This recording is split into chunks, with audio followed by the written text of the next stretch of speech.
Hello, welcome to Math 250, Calculus 1, Project 10. And I get the extra credit needed for the final exam we're doing in this class. Anyways, we're going to go over the definition of to find volumes using shell method, found the problem and the solution, and the references we used.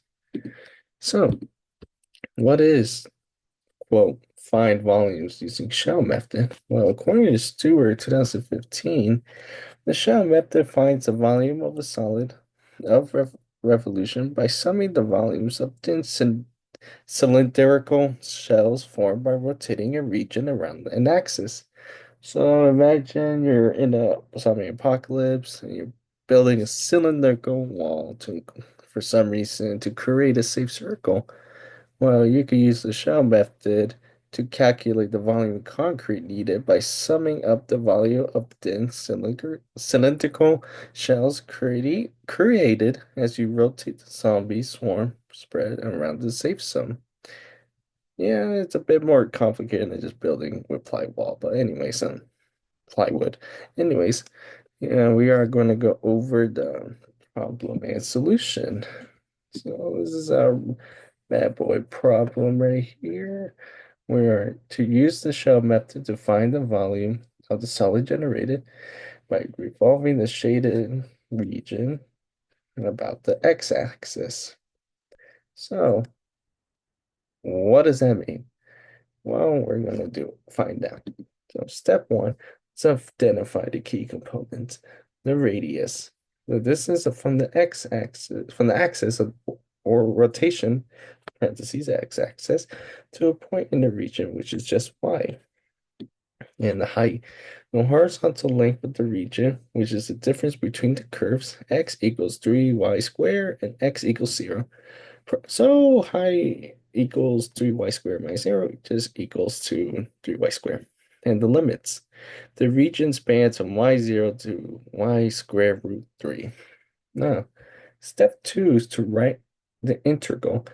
Since we are using the shell method, which is v equals 2 pi integral radius height dy.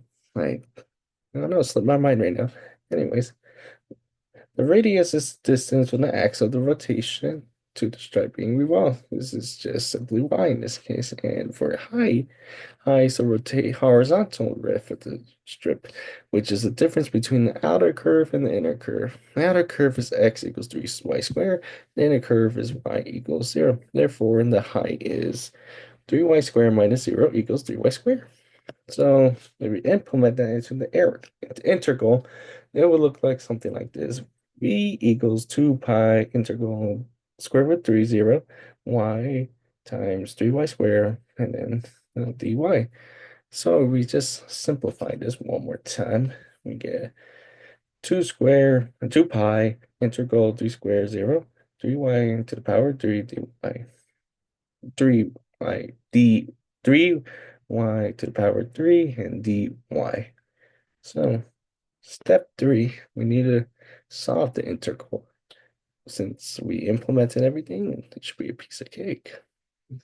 So we now compute the integral 3y to the power 3 by making the integral 3y to the power 3 dy equals 2 3y power 4 over 4. Next, apply the limits of integration, which in this case is just from 0 to square root 3. So v equals 2 pi brackets 3 square root 3 to the power 4 over 4 minus 3 parentheses 0 to the power 4 over 4. So if we compare square root 3 to the power 4, we'll get something around parentheses square root 3 times 3 square root 3 squared, which gives us 9. So the integral kind of evaluates to v equals 2 pi brackets 3 times 9 over 4 minus 0 in the bracket, which gives us to 2 pi times 27 over 4. On the easy part, we just need to simplify the result. So if we simplify 2 pi times 27 over 4, we get 54 pi over 4. And we just simplified it further. As you can see, we got the answer. V equals 27 pi over 2, which matches the answers from the sheet provided. As this represents the total volume of the solid generated by revolving the shaded region around the x-axis. Well, thank you for coming to my last presentation. This is the resource I use, and I'll put the link at the end of this video. All right, take care.